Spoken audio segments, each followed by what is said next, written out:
Fancy dumplings without heading out to a restaurant?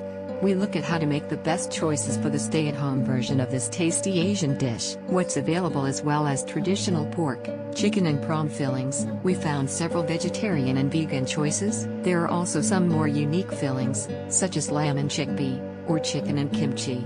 Sodium dumplings on their own are moderately high in sodium. Latest recommendations are that we have no more than 2,000 mg sodium daily to reduce the risk of developing high blood pressure. The products we found range from 206 mg to 505 mg sodium per 100 grams for those without dipping sauce. Some dumplings come with sauce, but most we saw were high in sodium, so we'd recommend leaving it to the side and preparing a lower sodium sauce. Serving your dumplings with 1 tablespoon reduced salt soy sauce adds 530 mg sodium to your meal.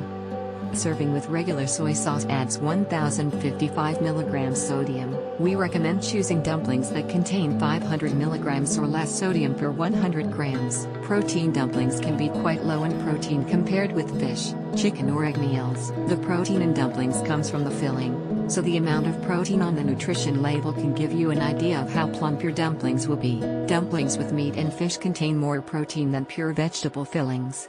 The dumplings we found contained between 4.7 grams and 11 grams protein per 100 grams. We recommend choosing meat or fish dumplings that contain 6 grams or more protein per 100 grams. Low sodium sauce dipping ideas: 1 teaspoon reduced salt soy sauce plus 1 teaspoon peanut oil, 1 tablespoon sweet chili sauce, 1 tablespoon pureed kimchi plus 1 teaspoon olive oil. What counts as one serve?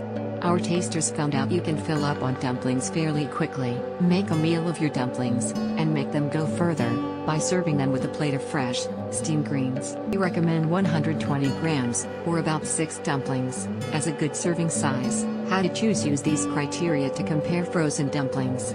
Some healthier choices we found: related posts, how to choose gluten-free pasta, how to choose frozen seafood, how to choose frozen wedges and fries, how to choose frozen fish.